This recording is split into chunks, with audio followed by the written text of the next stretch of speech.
Hello दोस्तों, आप सभी का गजब क्लासेस में स्वागत है। इससे पहले मैंने 2 पढ़ाया हूँ। यहाँ पे नंद कुमार की जगह पे नंद किशोर आचार्य था। नंद कुमार शर्मा जो लिखा हूँ साहित्य अकादमी पुरस्कार छिलते हुए अपने यहाँ पे कंफ्यूजन हो गया था नंद कुमार शर्मा झरके झरके में, लेकिन मैं एक बार बोला हूँ नंद किशोर आचार्य, ठीक है। और नेक्स्ट मेरा आता है ज्ञानपीठ पुरस्कार। क्या है? ज्ञानपीठ पुरस्कार। ज्ञानपीठ पुरस्कार ज्ञानपीठ पुरस्कार की स्थापना 1965 में हुआ था। कब हुआ था? 1965 में हुआ था। ज्ञानपीठ पुरस्कार की स्थापना 1965 में हुआ था। ये पुरस्कार लगभग में हिंदी का सर्वोच्च पुरस्कार है। क्या? हिंदी साहित्य का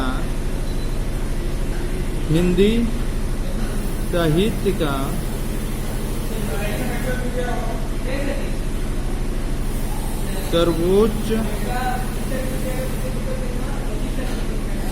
पुरस्कार है,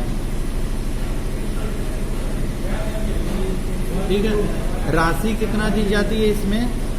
राशि लगभग में 11 लाख रुपया दी जाती है। कितना? 11 लाख, ठीक।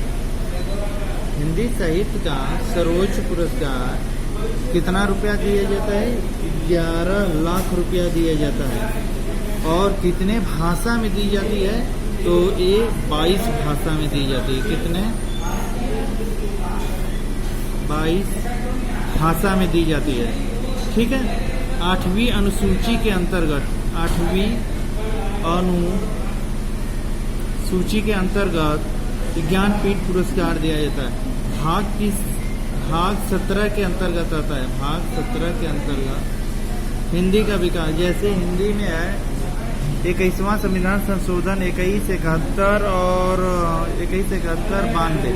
21वां संविधान संशोधन अधिनियम 1967 में सिंधी भाषा को जोड़ा गया है। और 71वां संविधान संशोधन अधिनियम 1992 में कोंकणी मणिपुर नेपाली जोड़ा गया है। फिर 92वां संविधान संशोधन अधिनियम BDMS बोडो डोंगरी मैथिली संथाली जोड़ा गया है।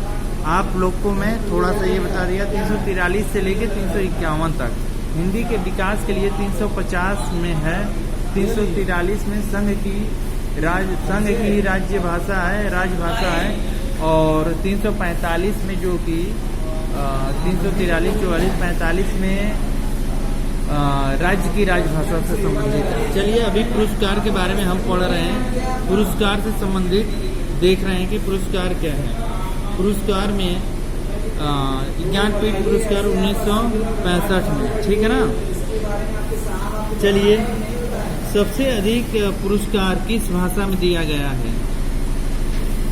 हिंदी व कन्नड़ भाषा में कितने बार? 7 बार दिया गया है। कितने बार? 7 बार दिया गया है, ठीक। और लास्ट प्रथम किसको दिया गया है? प्रथम मलयालम कवि है जी शंकर कुरुप।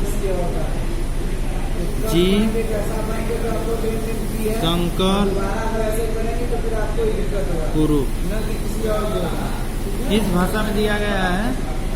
ये मलयालम कवि थे। जी शंकर कुरुप मलयालम कवि थे।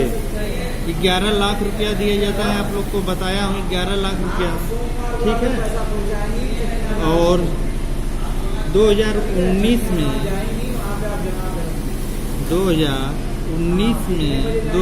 हमेशा 1 साल बाद मिलता है पुरस्कार। तो 2019 का जो कि 2020 में मिला है अकिथम अच्युतम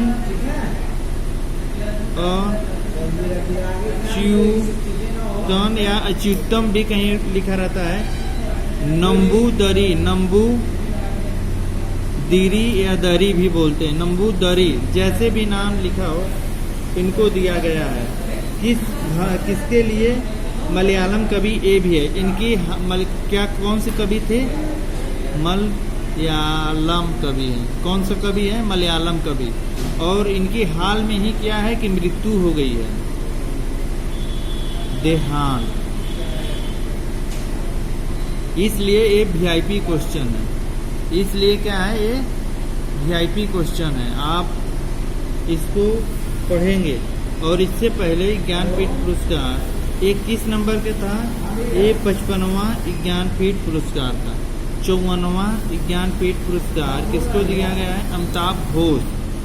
2018 में अमिताभ घोष को दिया गया है। इनकी है अंग्रेजी भाषा के लिए दिया गया है। किस भाषा के लिए? अंग्रेजी भाषा के लिए। आप लोग पढ़ लीजिएगा, एकदम 100% एक क्वेश्चन पूछता है, घबराने की बात नहीं है। व्यास सम्मान आपको बता दिया गया है इसके वाले में, और सरस्वती सम्मान में बताने जा रहा हूँ। ज्ञानपीठ पुरस्कार हिंदी के लिए दिया गया है 7 बार। और हिंदी के लिए आप लोग देख लीजिएगा, हिंदी में किसको दिया गया है? चिदम्बरा के लिए दिया गया है, और उर्वशी के लिए दिया गया है। उर्वशी के लिए रामधारी सिंह दिनकर को दिया गया है। और केदारनाथ को 49वां दिया गया है 2013 में। हिंदी साहित्य के लिए दिया गया है। यामा पुस्तक के लिए दिया गया है 1982 में। यामा पुस्तक महादेवी वर्मा की बहुत प्रसिद्ध पुस्तक है यामा, और इसके लिए दिया गया है ज्ञानपीठ पुरस्कार। मैं आपको बता दे रहा हूँ, लिख नहीं रहा हूँ। यामा के लिए दिया गया है। यामा के लिए महादेवी वर्मा की पुस्तक है। कहाँ? महादेवी वर्मा की पुस्तक है, बहुत बेस्ट पुस्तक है दोस्तों। मैं हिंदी के लिए लेके आ जाऊंगा पूरा, जितने 7-8 लोग को अब तक मिला है हिंदी साहित्य के पुरस्कार के लिए। और चलिए आज यहीं पे ज्ञानपीठ पुरस्कार खत्म करते हैं। और जय हिंद, जय भारत। लेकिन आप लोग सब्सक्राइब करिए गजब क्लासेस, गजब क्लासेस CLASSES गजब क्लासेस यूट्यूब पे सर्च करिए। Thank you. जय हिंद, जय भारत।